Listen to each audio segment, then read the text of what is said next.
Hello বন্ধুরা, তোমরা কেমন আছো? দেখো আজ আমি আরেকটা লং ভিডিও নিয়ে চলে এলাম। তো চলো তার আগে তোমরা আমার চ্যানেলটাকে লাইক সাবস্ক্রাইব করে পাশে থেকো। তো চলো শুরু করা যাক। এখন যাচ্ছি আমি শনিদেবের থানে, যেখানে মারা বার করেছিল।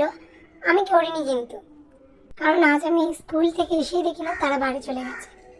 বাবাকে খুঁজতে আমি এখন যাচ্ছি সেই মন্দিরের দিকে। সেই মন্দিরের দিকে যাওয়া ভিডিওটাই তোমরা আমাকে অনেক ভালোবাসা দিয়েছো। তো দেখো মন্দিরের দিকে বাবাকে না খুঁজে পেয়ে আবার চলে এলাম রাস্তায়। এই দেখো আমার বোন এখানে খেলা করছে। তো যাই হোক, চারপাশটা দেখে নিচ্ছে কেউ আছে কিনা। দেখো নি, ভাবলাম এইবারই মারা পুজোর জিনিস তৈরি করছে কি। এই দেখো আমার জেঠিমা এখানে কাঁথা সেলাই করছিল। আর দেখো এখানে না দেখে আমি চলে যাচ্ছিলাম একেবারে শনিদেবের থানে। তো চলো যাওয়া যাক। এই দেখো আমি এবং আমার দুই বোন যাচ্ছি। আমরা এই মন্দিরটাই প্রণাম করে নিলাম, তারপর এখন আমরা যেতে চলেছি। আর এই দেখো সেই পিচ্চিটা, একে কিরকম দেখতে তোমরা একটু কমেন্ট করে জানিও। দেখো এখন আমি সেই পথে চলে এলাম। আর এই জায়গাটা আমাদের জানো তো ঠাকুর ওঠে। তো যাই হোক কী ঠাকুর সেটা পরে জানাবো তোমাদের। এখন চলে যাওয়া যাক শনিদেবের থানে। এই দেখো এখন আমরা শনিদেবের থানে চলে এসেছি। দেখো এইটা ছিল একটা জেঠাদের বাড়ি। জেঠাদের বাড়িটা পার করে আমরা চলে যাচ্ছি আরো সামনে।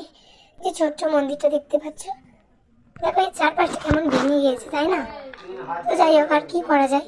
ওই দেখো আমার মা বসেছিল সামনে। দেখো ওখানে বসেছিল সবাই, পূজা দিচ্ছিল। তারপরে আমি একটু ঘাটের দিক থেকেই ঘুরে আসি। আমি এখন ঘাটের দিকে যাচ্ছি, চলো যাওয়া যাক।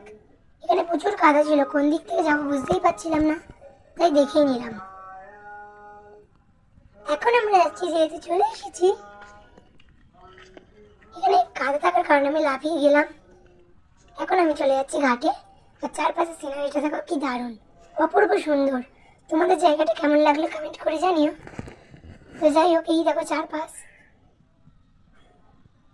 এই ছিল পুকুর আর এই ছিল স্নানের ঘাটটা।